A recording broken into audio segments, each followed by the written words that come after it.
Feel free to. What's that? Got it. Yes. Got it. Sweet. Mm-hmm. Yeah, and I think it's something we've talked about in the past, but this sense of like, okay, what is it to live into your niche? You know, like if you discover your niche or you discover the soul, like what is it to live into that? And looking around at these times and really seeing like we are in a collective desert. Like there isn't very many niches to be filled. Like we actually have to create the niches that we're discovering inside of ourselves. So our potential is meeting a world that can't hold that potential.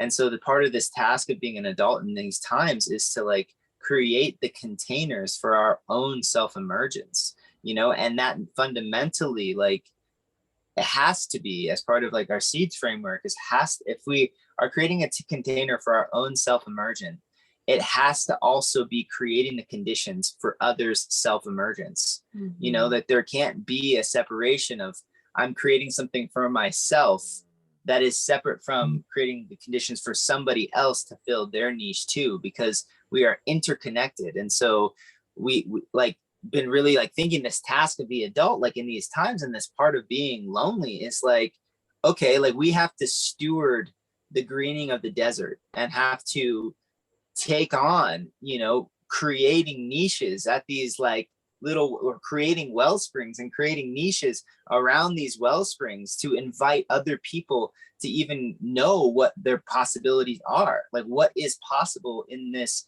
experience as a human being. Like right now, that possibility landscape is like flat, it's like desertified, it's like, you know, people can't taste it, you know. And so I feel like this call of the adult in these times is to face the reality of the desert that is, and choose to create conditions for life to begin to blossom, you know. And the difficulty, the weightiness of it, the thirst, you know, that I feel for the fruition of the oasis of in the future, if that is what's to come, like is what's fueling us to create, to do our work. But it, like you said in the beginning, it's like this kind of knowing that we'll never get to fully experience or inhabit that place, you know. Like part of our adultness in this time is to just set like a foundation or to create a space in which that possibility emerges or like it increases. Yes.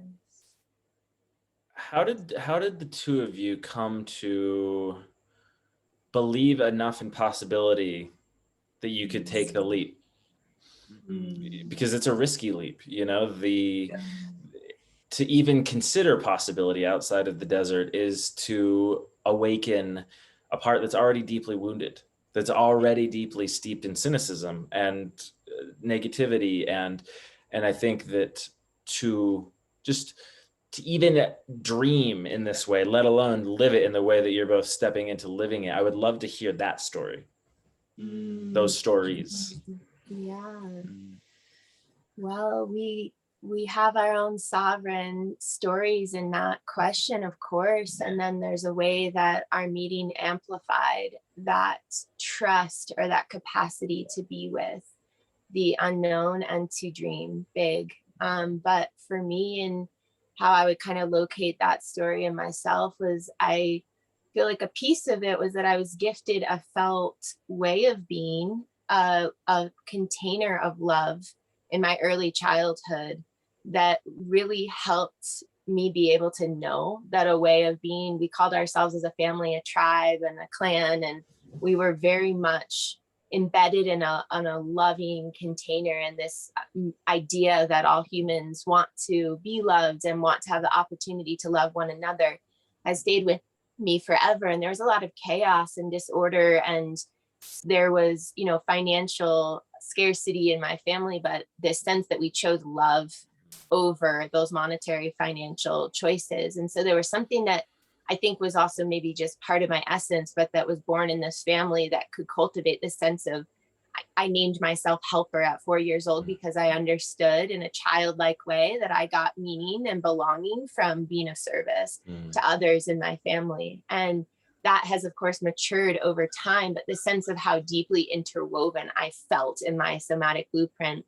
And then my kind of critique of my family system was like, we weren't as engaged with the outside world and helping share this way of knowing and being more directly or clearly with the rest of society and with the rest of the world. And so for me, I really needed to try to plunge into society with this gift or this remembrance or this way of knowing that we can be interconnected, that we can love one another, that we can heal together, that we can play, that life can be so much more beautiful. And I was very disturbed as I entered into society at different stages of my development, like so freaked out by the world that I encountered and felt so much grief. Like even by middle school, like had to drop out of middle school and skip 8th grade and go to a small Quaker high school that could better meet those qualities or essences and ways of knowing. And justice has been a huge part of my life since I can remember, like in elementary school, starting a club on like belonging.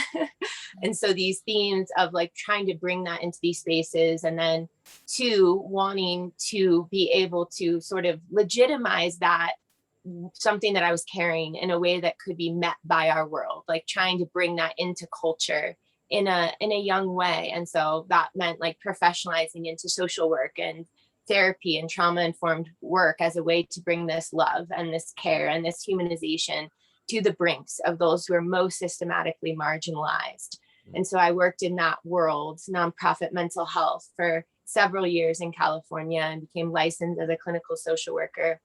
And then reached a point in 2018 where I realized that my soul was really withering in a lot of ways, that being in these systems that were so systematically impersonal and dehumanizing was not allowing me the full access to my hope, that ability to dream, to reimagine, that I could be with very fully those who were on these brinks, but I could not change these systems that were continuing to perpetuate injustice.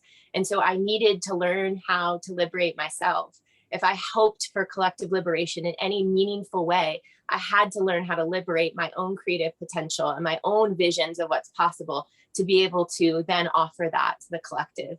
And so I stepped off kind of the brink of my previous knowing, left my career in California, partnership, community, and headed back east towards Virginia to be in sort of a reimagining process with my family. And it was a family healing moment as well.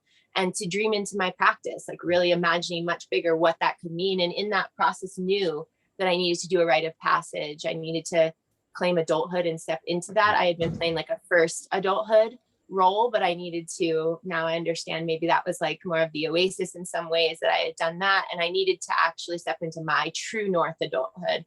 And in that process, I signed up for the School of Lost Borders Vision Quest in Colorado amidst that relocation from California to Virginia. And that's where I met Hayden at that quest. And that's really where I was able to like grieve and let go of so many parts of my whole life story. I had a list of like 20 self-generated ceremonies I wanted to do, and like did them all, and really got clean and clear with a lot of parts of myself and ancestors. And in that process too was gifted an image of this work, the S.E.E.D.S work. Hayden was as well. And as we communed and actually like walked off of our mountains without breaking stride on that last morning, as we returned to camp, we crossed over the threshold together, and it felt like we were born into the world together, carrying this seed of possibility that then is like the next chapter of how our work together has unfolded. Yeah. Yeah, thank you for that. I'll keep mine brief, and basically like there's a quote, and I'm like forgetting how it goes exactly, but it's a Stoic philosopher who basically says like something like, blessed is the man who realizes he is sick. And I feel like there was a process of realizing my sickness, and through that, like coming into conscious communion with the pain inside of my being.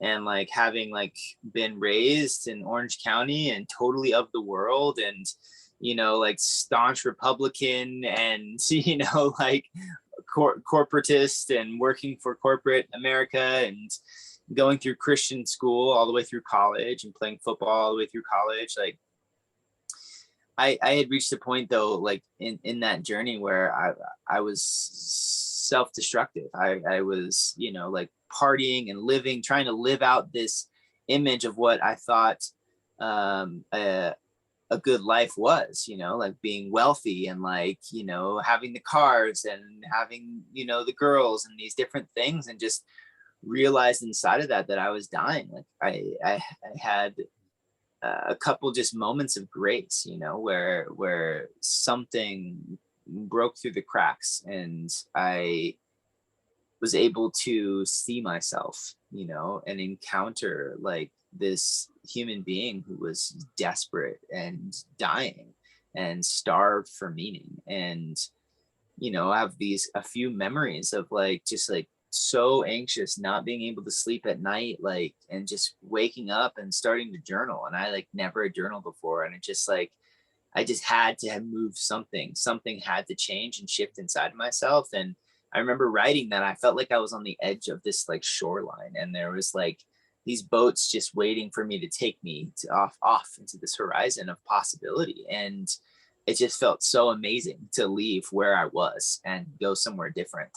And so I did. I actually met a partner at the time who we just like supported each other in liberating ourselves, and like quit my job and sold all of my stuff and just put a backpack on my back and started like traveling. And at that time I was like seeking adventure, and I was seeking like things in the world and places and excitement. And in that process, like of thinking that I had liberated myself, because now I'm like traveling and adventuring, I like came into just like I such despair and such sickness. And I actually ended up back home at my parents' place, you know, like 9 months later, just completely sick and almost like I was not able to even like remember my friends' names. I was like so ill. I had like picked up all these parasitic infections while I was traveling, and really I just like awakened my consciousness to the sickness that was already there. And you just came back with so much anxiety and so much illness and so much sickness. And I just couldn't, it was my conscious awareness of my sickness and I couldn't not see it, and I couldn't not be with it. And then I couldn't not seek to try to heal it. You know, it was like so excruciating that I like had to move. And really it's been my body and my pain that has guided me in something deeper inside of myself that I can't really name or put my finger on, that knows that healing or a different way of being is possible, that has actually been allowing me to feel the immensity of the pain that exists inside myself and force myself to move and to follow that pain. And I have, and that pain led me to the vision quest and led me to meet Alia and led me to this vision of S.E.E.D.S and has led me here to Turtle Lake. And it feels like if I just breathe and just like let this grief and let this pain inside myself move and not try to hide from it and not try to shield myself from it, but just accept it as part of my experience, like it moves and shifts and allows me to, and really like informs me of the possibilities that can be, you know. And that's something that we talk about a lot, is like the process of actually feeling what is true. Like if we can feel the grief, then inside that grief is a knowing of a different way of being, whether that's in our past or whether that's in the future. It doesn't matter. It's just the pain and the grief and the suffering come out of contrast of another experience. And so I think like there's something deeply rooted in us as a way of being from our past, and it's just like what life is, that knows meaningfulness, that knows connection, that knows health, that knows harmony, you know, and all of those things. And in order to rediscover that, like and to know that, like we have to be able to be open and feel the pain and grief of what is, and allow that pain and grief to move us and inform us about what can be. And so yeah. Thank you. Yeah. Yeah, so I'm hearing a thread in both of what you're sharing of grief kind of being a compass point, really, and that you know, the story of how you stepped over the threshold together with this seed, you know, 4 seeds, maybe, you know, because I know that everything's always in motion. I'm curious if you could speak to what seeds is in this moment. Yeah, I'd like to paint an image too, you know, before I go into that, because I think that there's, I did kind of a soul mythopoetic story about this in some ways, and it felt like there is this like seed of knowing that is the seed, and you know, our encounter, Alia and I's encounter, actually exploded this, like seeing another exploded this grief, you know, meeting another in the desert, you know, when I've been so alone, when we've been so alone for so long, just exploded this grief. And that grief explosion was like these tears of like this storm, this rain finally in this dry desert climate, and that we had these seeds in our hand, and through this grief cry we could plant the seeds in the ground because they were moistened by the rain of our grieving. And through the rain of our grieving, that seed could sprout new life. And that seed can be like a hope born out of reunion, you know, and that's like, yes. So that's sort of this mythopoetic image, you know, it's like, we're in the desert, we meet each other, we can let go, we can cry now because we're with another. And that those tears are the rain that the desert's been needing, and this seed is the hope born out of that reunion. And so yeah, now I kind of want to hand it off to you next. Beautiful. Yeah. And in this moment, well, seeds is seeds is encapsulation of a way of being that is striving to remember itself and to be stewarded into being. And kind of our mission is to be a catalyst for this emergent shift in consciousness that we recognize all around ourselves towards a life-sustaining, life-enhancing world. And so in that, we really strive to be able to support transitions at all scales of, we really identify that in 3 main domains of the human experience within the human being. So the internal ecosystem, between human other, within the cultural landscape, and then in our relationship with the earth or the more than human world. And so our work at S.E.E.D.S is really to apprentice with life itself, with life and this evolutionary impulse and knowledge and wisdom that lives in life, to move towards ever more harmony and integration, healing, and complexification over time. And so that we are striving to apprentice or learn from life, how life naturally does that, and how we can help actually be agents and co-creative participants with the evolutionary impulse of life in these times, to be able to help facilitate and steward this transition, or we could call it an initiation or an evolutionary phase shift. There's a lot of ways that we could understand it, but from more of a separate self, egocentric, pathoadolescent, to use Bill Plotkin's language, way of being within those 3 domains, towards ways of being within those 3 domains that are deeply in service to the other 2 domains and in service to the continuation of life knowing itself through harmony and complexity over time.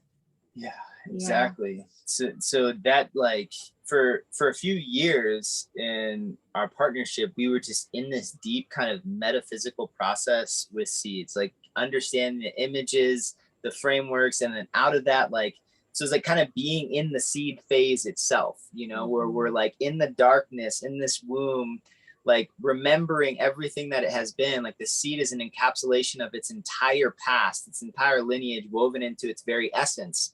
And that past, like, is informing or creating an image of what it can be, which the seed can sprout and go into the future. And so, like, we were deep in this process of like, what is this thing? And like, who are we? And where do we come from? And like, how do we grow? And in that, like, it just was so clear, you know, like we are fundamentally life.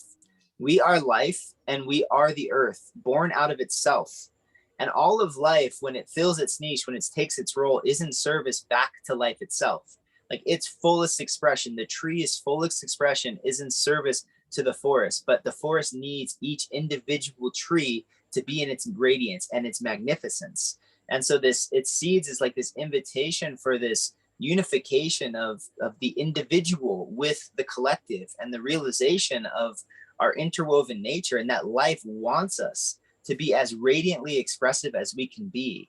And when we are aligned with that, like we're in service to the whole naturally, you know, through that process of integration and mutual support. And every tree comes out of all the trees that have been there previously. You know, the death of the forest that was is the life of the forest that is now. And so in a sense, like it was clear that we're in this evolutionary process right now, where we are reweaving ourselves back into communion. We must, if we are to survive and continue as a species, reintegrate ourselves. And using Plotkin's language, we call that ecocentric evolution.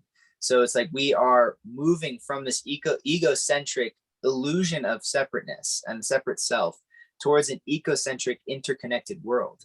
And this pathway, so we're in a time between worlds, we're in a liminality space. And this is why the seed metaphor is so powerful, because the seed is also in the liminal, right? The seed is an image of the liminal, the space between worlds, of like the tree that was, that created the seed, and the tree that will be in the future. The seed is in between that. And so I feel like in this moment, we are collectively being gifted with a process of integrating everything that has been and where we have been, and birthing a new image of what we can be. And it's not anthropocentric of like what we can be as humans, but it's like the earth dreaming its own possibilities into being through us. And if we can be in that liminality, in that seed phase, and understand where we're going, and sort of paint an image of the future possibility, we can begin to move towards that space, not knowing exactly what the tree in the future will look like, but have a feeling of what it is we're striving to express, and have that feeling guide us towards that evolutionary process. And so it was clear that there are like these three, Alia has mentioned, these three domains of this ecocentric evolutionary process. And that if we stay true to these three domains, that life will evolve harmoniously over time. And that was like, we have to have a soul-rooted personal development process that brings us into communion with our deepest nature and our deepest self, a self-knowing process, you know, like that.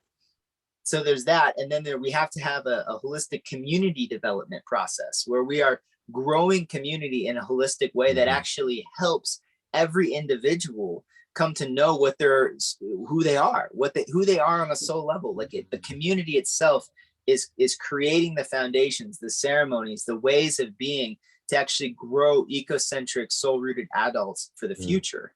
And then that community and the individuals must also be in service to the more than human world. And we call that the reanimation of the more than human world, that actually our communities must be fundamentally creating more life around them. And individuals, if we truly come into like a more soul-rooted process and come to understand who we are, must also be in service to the flourishing of life. You know, we must be in relationship to the very context of which we arise out of, and we must be in service to that, the health of that context growing over time, and that giving basically the dignity of life back to life constantly. And if we do those three things, like over time, like that is our parameter basically of understanding that we are in a healthy evolutionary process. If our personal development is weaving us into community, where what we've come to know ourselves to be is actually in service to the health and healing and evolution of the community space. And that health and healing and evolution of the community space is actually mirroring itself by creating a health and harmoniously, beautifully expressed life around it through the earth and all of its relationships. then we're on the right track. Then we know like this is working, and we can use that intuition and knowing of harmony and interconnection to guide our evolutionary process. And the mystery of what that will become in the future is amazing and so beautiful. It's like we don't know fully what that will be, but we can move with those three domains in all areas of our lives and watch them unfold. So for us, it became so clear that we needed to practice being in community, that we couldn't just be in our own soul development process, you know, going and seeking all these mythopoetic images for ourselves. Like we have to weave that into community, and I have to get my hands in the earth. It just became so obvious that I had to do that as a process of mirroring what I've come to know about myself and life into the earth and into the space around me, to know that it's real, to know that it works. Are other people healing through my own story? Am I being healed by their story? Are we then taking that and healing the earth through all of those stories? And can we create this new world that we so long to see? And the time basically is now to practice, because we're not self-sacrificing in that practice. The practice of growing the new world itself is our personal healing process, is our personal expression process. They're not different, but it requires a lot of practice and reflection and refinement in order to get in that space of, you know, of harmonizing between those three domains. And so we just felt like we had to start practicing. That's beautiful. That's really beautiful. Especially the piece about the mythopoetic identity and how to make it real, because, you know, having just come out of a space like that myself, and I think that's the big aching, heartbreaking question.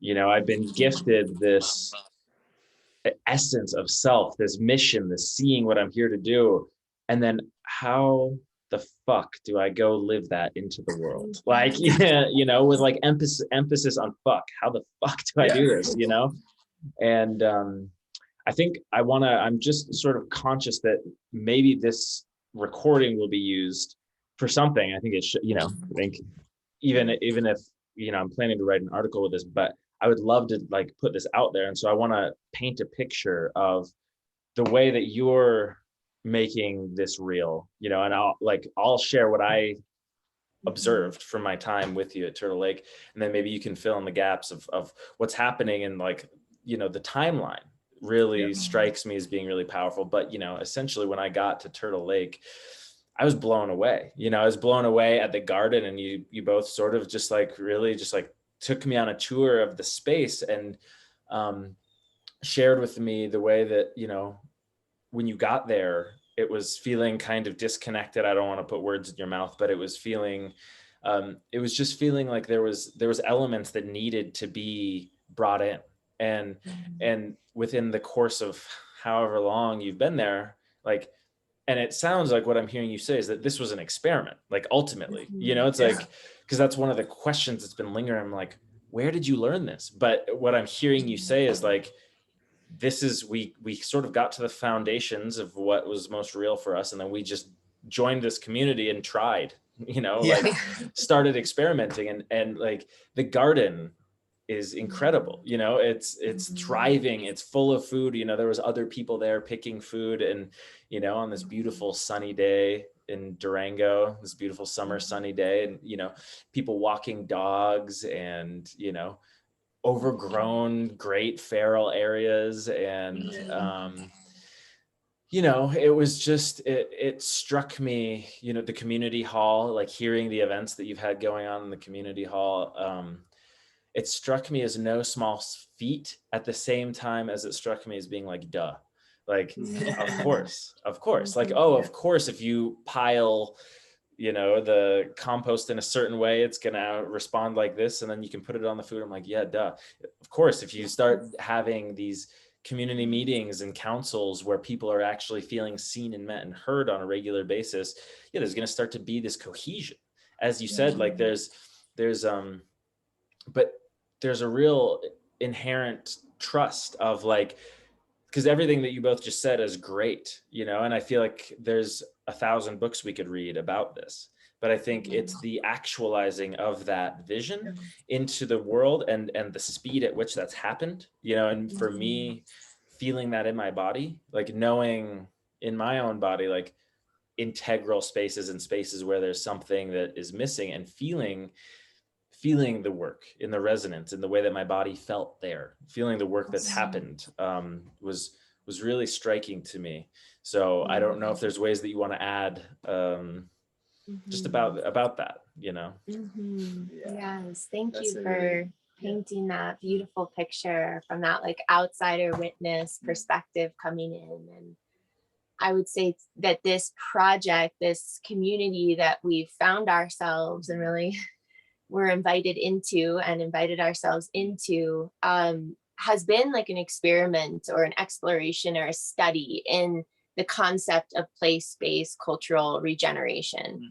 And what does that actually look like? What does that mean? How can places actually come to actualize these three domains of the human: healing, integration, evolutionary impulse? And so some of what we're striving to offer and bring into this place are these ways of community development. Holistic community development is how we think about that second domain of the human culture building, through, as you said, community councils, community meetings, clearing of material, shadow, projection, conflict as needs to be cleared and worked through. And that's weaving together in pretty organic and spontaneous ways, not like we have something to offer you all, but really taking sort of the pace of trust of a community process and coming in as community members into this place. But some of the background that we're drawing upon is restorative justice practices, is sociocracy, collective decision-making practices, is design frameworks for holistic community development. So we're trying to weave those ways of knowing into a very organic process that's just emerging here in place. And then, I want to add to that, just to touch on please. this. There's an interesting dynamic in the fact that we joined a pre-existing community space, and that I've found so curious making, and this sense of like, how do we evolve culture? Like if we look around, like we are existing in a current cultural moment, and that whole culture, the whole culture has to evolve if we are to hope to survive into the future, with just the sheer amount of technological power that our current culture holds. Like, you know, we need to evolve to be able to hold that power well, as a collective. And so this question that we've constantly asked ourselves is like, okay, like, how does culture evolve? And it's not an easy process, to say the least. And this is different than like if we were to go and start a community from scratch. We'd have maybe like sociocracy and these different practices already named and established. But when you're coming into a new space, like it wasn't right for Alia and I to be like, oh, we should change our decision-making process to sociocracy. And like, look, here's the format. And so the whole time we've just been having to listen to what are the community needs are, ask the right questions, elicit the group intelligence, and come to a group decision, right? And to know that, yeah, we have these knowings of things that we think would be better than what we're currently doing, but how do we help the whole group come to realize that in an organic way? And that has been like such an interesting study, where it's like throw out all of the practices and all the things that you could study and learn, and like step into a truly complex system. You know, like this is human relationships, and relationship with the earth is complex. And with complexity, you know, it requires that you actually participate first, and from the participation get feedback, and from the feedback be able to respond. And that's where we found like having the toolkit ready, you know, of like the different communication practices or the soul development practices or the vision quests and all these things like in our back pocket, but then just being in the community process and the messiness of it, and allowing the group intelligence to name that it needs something. You know, like we were already Vision Quest guides, but it took us a year and a few months before we offered our first quest here. And that was because the community actually asked for it. You know, they asked for it based upon what they were seeing. And so it was the same thing when Alia really like pushed for initially that we actually come to understand who we are as a community. Like we need to know what our core concepts are, you know, and it was clear through community discussions that the community wasn't really a cohesive community. The community didn't really know who it was or what it was doing or why it was even there. And so Alia was just like, well, I think we should meet. I think we should have a council, and I think we should ratify some core concepts that we can all agree to. Yeah, so that was back, you had sort of asked about the temporal trajectory of us being here. And it's been about 1.5 years that we've been here on the land. And that was one of the first things that we really helped facilitate and bring into being, really just realizing that is the baseline of any trust building work that we could do in the future, is to have a shared understanding of who and what we are and what we stand for, and being able to make an open space to ask any questions, to explore that, and then ultimately to ratify that. And for each individual to have the chance to say, like, yes, I'm in agreement with these 8 core concepts, and I'm open to being held accountable if there are ways that I'm not living into that. And so that's sort of been the foundation that we've drawn upon for these other iterations of the community process. Yes. Yes. That being this essential keystone piece, that really the first year was like emotional processing, like 100%, like letting people know, letting the community know that this is a safe space now. We all have shared agreements, and trusting that we can navigate these difficult conversational landscapes, you know, and Ollie and I really holding that trust deeply within ourselves, like held that like as a pillar for the group, you know. And so we were willing to plunge into and just bring up this kind of collective shadow material as needed. And that's this question or this challenge of like, what is too much or what is not enough, and this constant like challenging of my own stories of like, oh, this person's not going to change, or this community doesn't want to show up, and like we should go find somewhere else to be that's more right aligned. And then just being like, wait, have I asked this question? Wait, have I brought this up? Have I actually challenged the group? Have I actually asked people these things, you know? And like, and usually coming to the fact that no, I've just projected that they can't handle it. And then from that awareness and understanding, bringing the challenge to the group, and then watching what unfolds from there.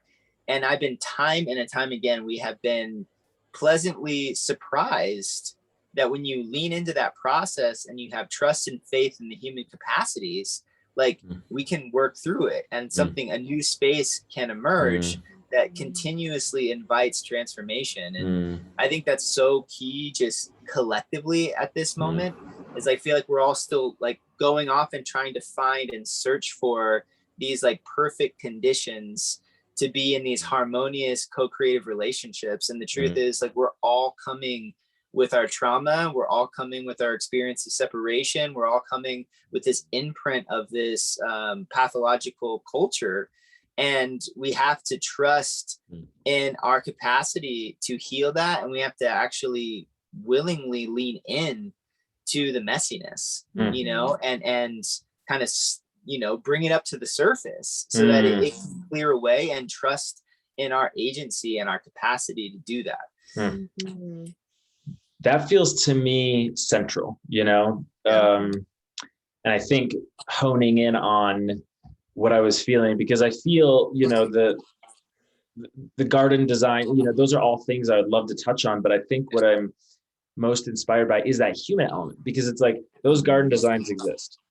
We know how to build tiny houses. We know how to build community houses. Like all of the structures exist, but it's the like, how do we human together that I think you're really touching on, that I think, you know, when I was preparing for this, I was thinking about like, how can I condense what I feel, what I perceive from seeds. And to me, the word is belonging. You know, it feels like this competency of belonging, ultimately, that is one. I think what I'm hearing is that it's way slower than any of us want it to be. And it requires courage, for the courage. I'm struck by the courage that you two have had in, rather than just staying in the safety behind those projections of saying, I'm gonna go out on a limb. I'm gonna take the risk of bringing this up, of speaking my truth, and inviting other people to show up in kind. And I think when people do feel invited in that way, they all, like, almost always want to make that effort, because it's like, there is a space, there's a safety, there's a really wanting to see. People are like literally thinking about leaving because they're not seeing, because we're trying to interact behind these walls. And the acknowledgement of like how tender that is, coming out of an individualistic society where we've built comfort as insulation to our hearts. There's just such a tenderness to that. And so I'm wondering if you both could speak to that process of like acknowledging how hard, tender, and maybe slow that work of belonging is. Gosh. Yes. Start. Yeah. Go for it. Jump in. Mm-hmm. Yeah, it is. It feels agonizingly slow at times, and yet underneath it is this knowing that in this process of cultivating belonging in myself and then co-creating the conditions for that belonging with others and allowing for whatever trauma is standing in the way of that belonging to emerge, and the messiness of that is my personal development process, like is my evolution, is my growth. And like that's ultimately what I want for myself, and that's ultimately what I want for other people, is freedom and liberation. And if this shadow material is coming up through these relational dynamics, like thank God, like let's look at this, and let's move this through, because there's nothing else to do. And I feel so grateful to be in that space, and yet at the same time, like that space is sort of this, it's holding my experience, and inside of that experience I have these moments of like just wanting to leave, just wanting to flee, just wanting to run away, just wanting to start something new, just wanting to be in a different environment, just wanting to avoid it all. And like that's such a natural process. And can we slow down enough to see that part of ourselves too, and communicate with that part of ourselves and the tender part of ourselves, like, and to not demonize it, like to really come into that space, like there's a little child in me that is so alone and so afraid and so terrified and so doesn't believe that he can be seen, totally so doesn't believe that he belongs because of his previous experience in this life. And like how to go slow with that one, and how to move at a pace that feels right to allow for true healing to emerge, and not just a reiteration of the trauma. And that requires just a lot of sensitivity and a lot of self-reflection and a lot of connection. And one of the things that I think is essential in this and has guided this whole process is nature-based immersive experiences, and these settings and settings to actually come into communion with ourselves and actually come into clarity about what is happening, to actually be able to step away from the community environment and the intensity of it and go into nature and offer these prayers and offer like ourselves in that way and release and let go. And then out of that, like have emerge another level of clarity of like, yes, this is beautiful. This is part of the process. Let's go back in, have this particularly hard conversation and see what emerges, and just be in that relational space. And there's a lot more here, but I'd like you to add to that. Yeah, thank you for that. Really resonate with all of that. And I think the process of doing that in communal space, and there's 15 members of this community. So there's a crew of humans and their own stories and upbringings and family cultures and cultural experiences. And there's a lot of grief embedded in this lack of belonging that many of us have been conditioned and exposed to in this world. And so for us and for me, it feels like it's been this like very, like it's cultivated a lot of compassion for for all of the things in myself and others that get in the way of a deeper trust, that actually we can settle and we can commune and we can trust one another deeply. And this continual process of like, how can we keep inviting in again and again and again, and in different creative ways, from farm work days, community farm work days that we have twice a week, to lunar councils, to celebrations of the seasons, to ecstatic dance, to the community meeting spaces, so many different ways for people to be able to be engaged in the process here, and trying to almost ask ourselves, like, what more could we do to be creative about what might help call people into a way of belonging that might be their particular avenue to be able to show up and to be able to take part? How creative can we get in this process of making it fun and exciting and enjoyable enough for people to want to show up?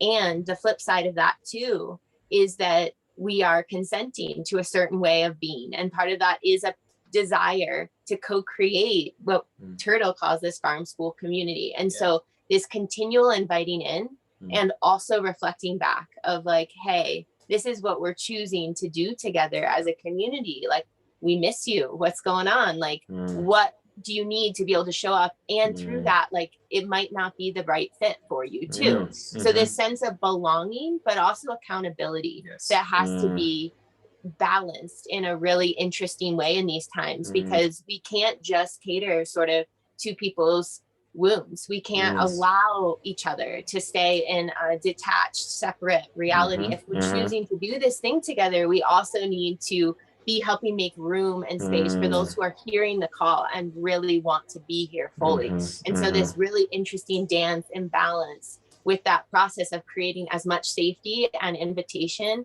and also being able to have the courage to reflect back how it's feeling when we're the only ones at farm work day or whatever, giving that back to the community as a calling in and a calling out and a calling up of the reality of the co-created landscape. Yes. And communicating that has been like this huge lesson, I think, for me as well, because there's ways that, you know, we're listening. Like, listening is a key piece of this. Like, listening and understanding what the group is asking for, the group is needing, and then each of us in our own ways, like leaning forward and offering that from our authenticity, like this market garden of like, oh, I'm interested in creating a market garden space. Like, I hear the community needs and wants a garden that we can grow an abundance of our own food as like an invitation for further participation, and then growing that into form, and then watching people still be in their habits of like not fully still participating in some ways. And then they, even though they said that that's what they really want, and this like, wow, I could take that so personally and really give up hope. Or again, I can like be curious in that process. And I can also communicate my feelings of like, wow, like I really want us to come together in this way. And like, I know, like sometimes I've expressed in meetings, like I know so many people want to be here and want to be communing in this way. And like, if like you don't feel like you have the capacity to participate and co-create this space, I want you to be able to reflect on that honestly for yourself and potentially open up a space for someone who really can, or come, like, we want you here. You know, like there's been people that like haven't really been participating throughout the whole process. And it's like, we still want them here. Like, we still want them and still want to listen and still want to invite them. And at the same time, like, want to continue offering these reflections so that there is like this invitation for, even if they leave, that there is that through that leaving process, there has been a self-reflection in that, and even a self-removal. And we've had that happen several times now, which is a great sign. Like, we still love the people that don't live here anymore, but they heard what the group was needing and they heard what the group was asking for, and they self-reflected and said like, wow, like I actually can't show up and offer this. And so I'm going to open up space for somebody who can. And instead of like needing to police and be like, I don't think you should be here anymore because you're not showing up. Like, can we create a culture in which the culture is just so strong that those who don't fit like naturally remove themselves out of a space of love and acceptance and belonging, even if they're removing themselves from the community process. And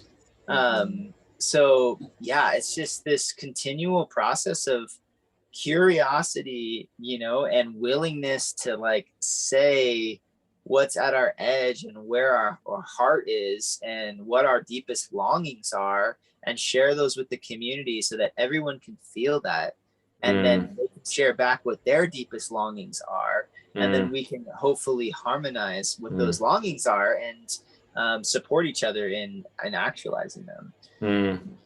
Can I throw a hypothetical at you? Yes.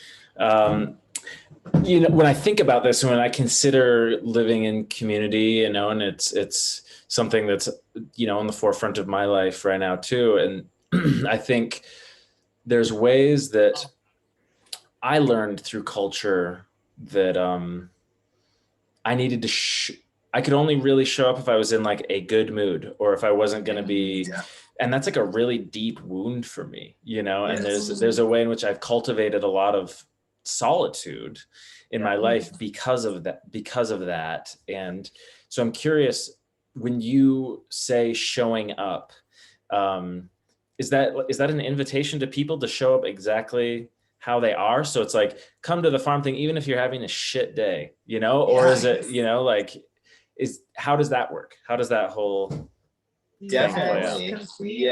Yes. And one way that we try to help normalize that new cultural way of being, because I think that you spoke to it so well, and I think it lives in each of us in our own way, this sort of conditioning for perfection or a certain external standard of how we can be to be lovable and worthy of belonging.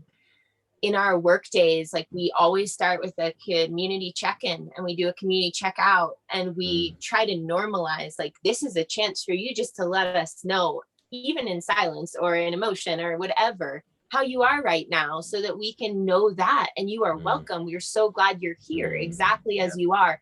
And like, even the work you do, we want to be self-directed. And if you need to do a solo churning of the compost alone with the decomposing food, awesome. Like, take care of yourself. We understand that we're all humans, and we're all in different processes and cycles and seasons, and we get to show up in this range of ways of being, and we get to take care of ourselves in that.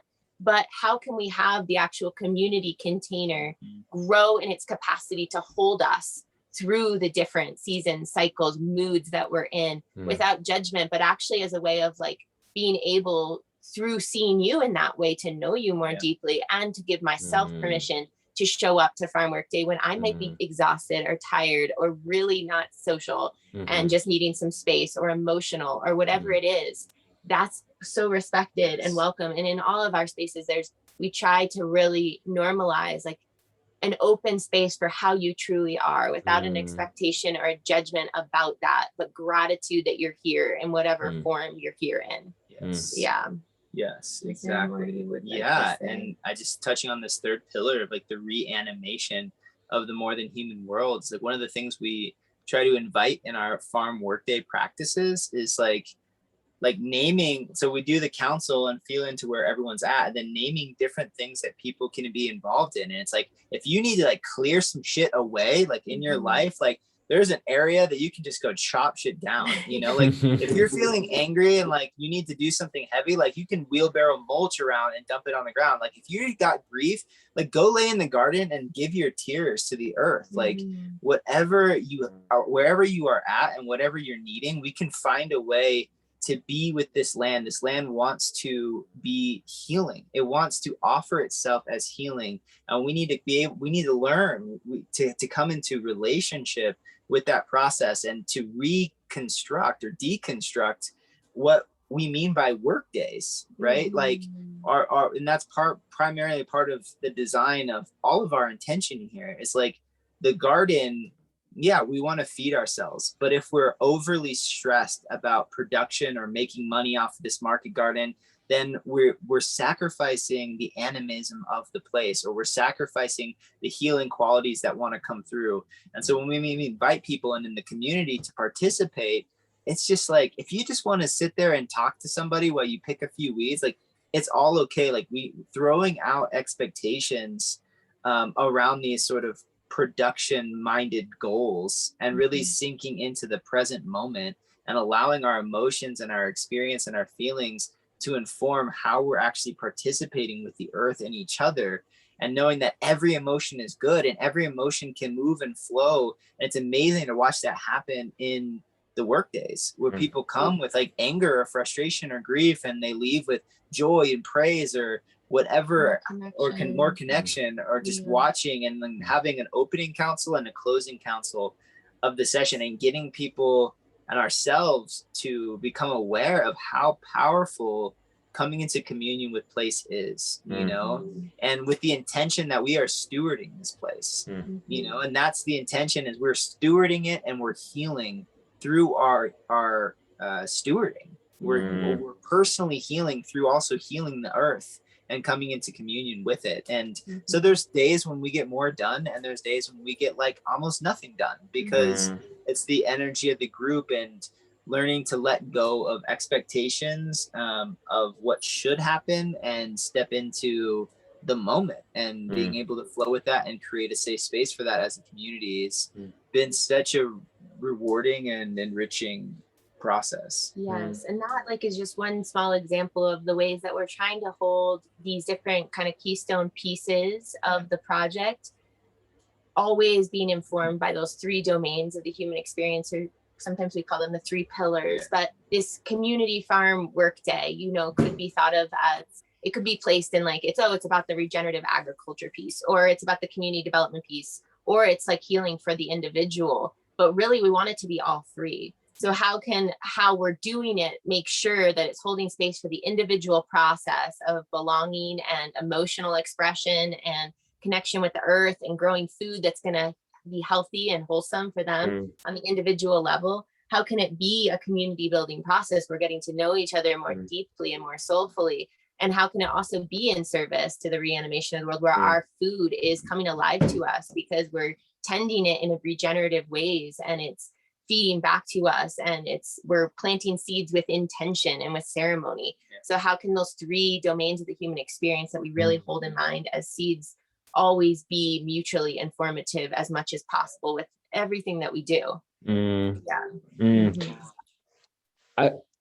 I'm thinking now, as I'm hearing you talk, you mentioned justice earlier in the conversation, and I'm curious about sort of like this intersection of like, one, is there a certain amount of personal healing that has to have happened to be able to exist in this way? That's a sense that I personally have, is that maybe there is a baseline of healing. Otherwise, it's just going to be really activating and triggering to try to, step into something like that. That is, in one sense, it's a lot different than the life that we live in the capitalistic world. In another sense, it's not separate at all. But I'm curious about the intersection of healing, and then where that lands with privilege, and I think, in having this conversation, in having the wider conversation of transformation in the world, we can't talk about this without looking at the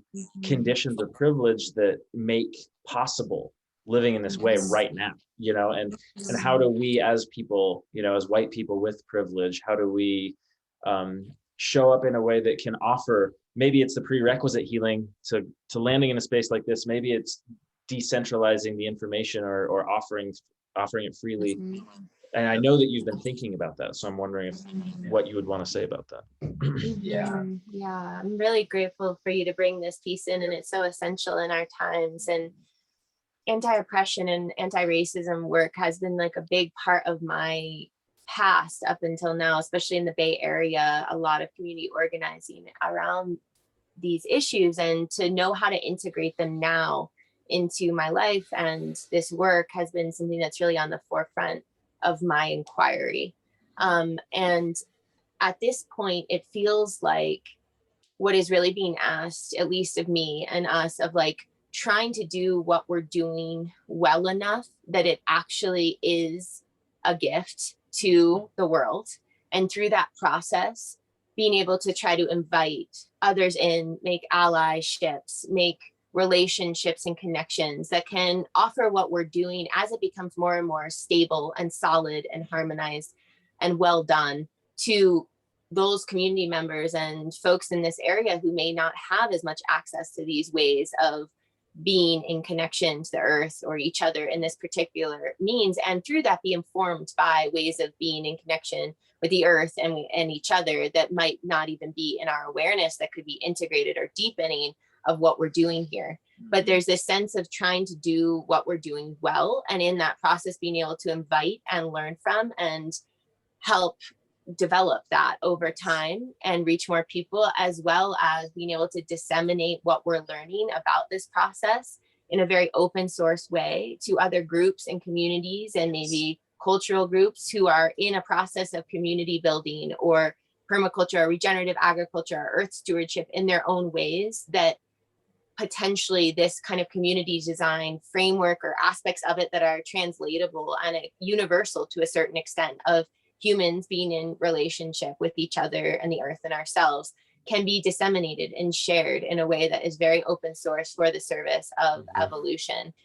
So that's kind of where we're at. And then these different tiers of engagement too, because there is a certain level of privilege, unfortunately, with the systems of oppression as they've worked throughout the history of our country and our world, that has allowed potentially someone like me or the three of us to be able to have this conversation, have done the self-work and the self-healing, that we've been able to have access, education, and just time and energy and freedom to be able to put time and energy towards. And so there's a reality to that, that there's a privilege in that. And yet through a lot of my personal kind of work, I've realized over time that not doing that or living into that, because it is a privileged way of being, would be a disservice as well. So how can I leverage that privilege of this identity, this economic class, the cultural upbringing that I had, the access to nature-based immersion work? How can I leverage that privilege, actually do it as fully as I can do it,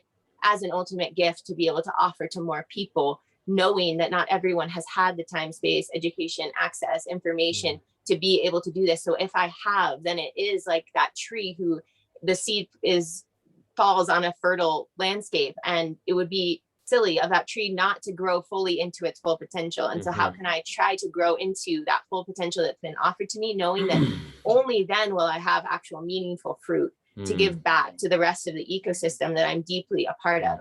And we know that we are deeply interwoven in these times. Like collective liberation means that we have to be supporting the liberation and the healing and integration of all of us. So not to forget that, but also to be in a process of learning how to grow that tree so that it actually has something of meaning, both individually and also as a community project that can be a model or a kind of blueprint or shared resource for others who are interested in feeling called to these ways of being.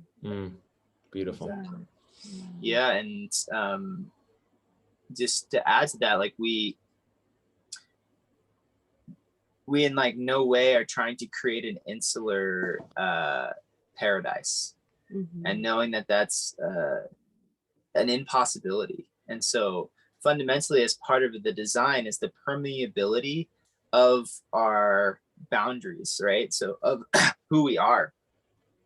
So like we're creating a cell membrane in a sense. Like here as a community, we have 15 community members who live here, you know, and what we are calling in is for those that are coming and wanting to be a part of the foundation building of this project,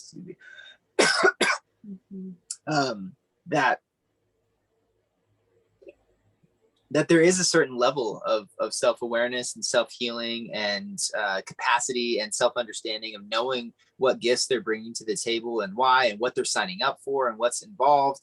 Like all that feels essential to creating the health of this cell, the cell that wants to divide and grow and spread and share its health. But there's like a fundamental necessity for the core of its nature to be healthy. And that is anyone, you know, of any like economic class or race or creed or anyone coming in. But there does need to be a certain level at this moment of self-healing or self-capacity. And our farm work days invite anyone to come in, you know, and, you know, we've had a lot of people that show up to volunteer who are in recovery process, or who heard that they can get, you know, community volunteer hours because they're on probation, or like, you know, like any basically anyone can come and participate in these farm work days, and we create the containers of those farm work days to be inclusive and safe for those individuals to be there and understand who is showing up and why. And then also, like, our design wants to spread out from here, right? We are creating or striving to create systems of sovereignty and liberation, and want to share like the foundational principles, not impose a way of doing things, but share the foundational principles outside of the borders of this space. And so the space has to fundamentally interact with the external world, as a process of even understanding if it's what it's doing is in alignment with life, you know? And so that feels essential to us. And we're trying to cultivate that just in our neighborhood. Like, we're surrounded by neighbors, and like, can the boundaries of this space dissolve to begin to include our neighbors in a way that's inclusive for them, depending on no matter where they come from. And then also to those in deep need in this community and the surrounding communities. You know, we border a lot of indigenous land, and we border a lot of spaces that, you know, are marginalized and are suffering in a lot of ways. And we are holding that in mind. It's like a space that we are fundamentally wanting to be in service to as we cultivate fruits and food that we can actually give. You know, we can give something to those spaces and receive something from them too. And that's another thing, is like wanting to receive, to bring in teachers, to bring in elders, to bring in diversity of experience to teach us and grow us in what we're doing here as well. Yes, the fundamental principle of permaculture understands that diversity of all kinds, and it's mostly in that case talking about elements of an ecosystem on the material plane, but that's what promotes resilience. And we very much understand that and want to be in service to that as we're able to do that in a good way, just knowing that we need so much diversity of perspective and lived experience and cultural frameworks, and we need that to be able to weather and be resilient together as one species and one place-based peoples in this time of immense crisis. Yes, absolutely. Yeah, thank you. That's there's so much always whenever we talk, and I'm noticing time, but so I just want to maybe bring it home with, I was reading Wendell Berry lately, and he was talking about what he's always talking about, which is localization, basically, you know, and that like thinking even on a county level is too big, you know, that's too big of a scale to be thinking on. And yet, you know, what I'm hearing and what you're doing is this radical localization. And then also as S.E.E.D.S, I'm curious if there's ways that you have a vision of sharing this information or doing consultation, or now that you've put it into play and you're like literally playing with, you're experimenting with your vision, what does that look like? Is that part of your vision? Yeah, definitely.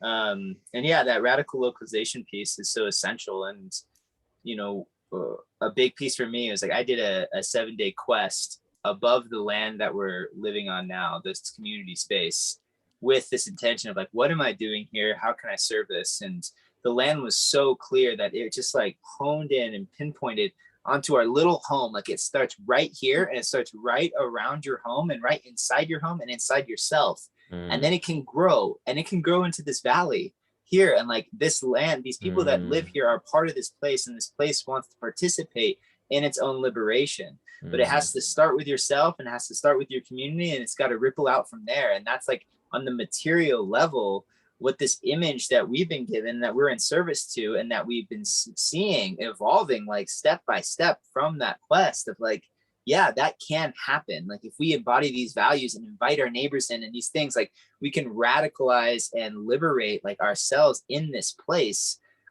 with this community in this valley, maybe even in Durango, but that's even thinking too large at this moment. It's like our neighbors and our home, you know. And then at the same time, we exist in this really interesting time space where we have these digital landscapes, you know, and we have the capacity to abstract and think about what's happening from this observational perspective, and, you know, take or extract some of the insights that are coming out of this process and disseminate and share them with others. And that's like a major piece of what we're wanting to bring to the table, and through our S.E.E.D.S website and our YouTube channel, and in other ways too, through design consultations and things of that nature, to be able to share what it is we're experiencing and offer, you know, the gifts of that to other people.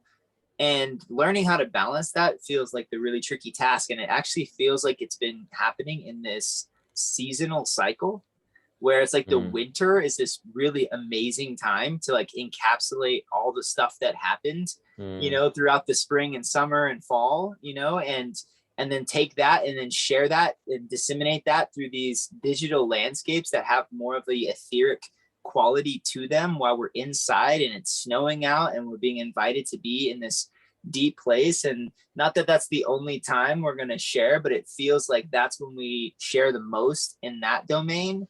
And then during the summer and the spring and the fall, there's so much, when we think about localization, there's so much to embody, there's so much to enact, there's so much to live into, there's so many connections to make, that it feels, for me at least, sometimes hard to hold that piece. And I'm learning to like maybe accept these wider seasonalities of and types of expression and types of relating to this work, and less of like, oh, I need to post a video or share something, you know, each week about this, or do this or do that in order to feel like we're sharing on that level. But like it'll come around when the time is right, you know, when the season is right, in some sense. I love the seasonality that you're speaking to. And I think that speaks to the fact that we're more connected to the growing season of on all levels of what that means here than I've ever been, like stewarding the earth and having this community-based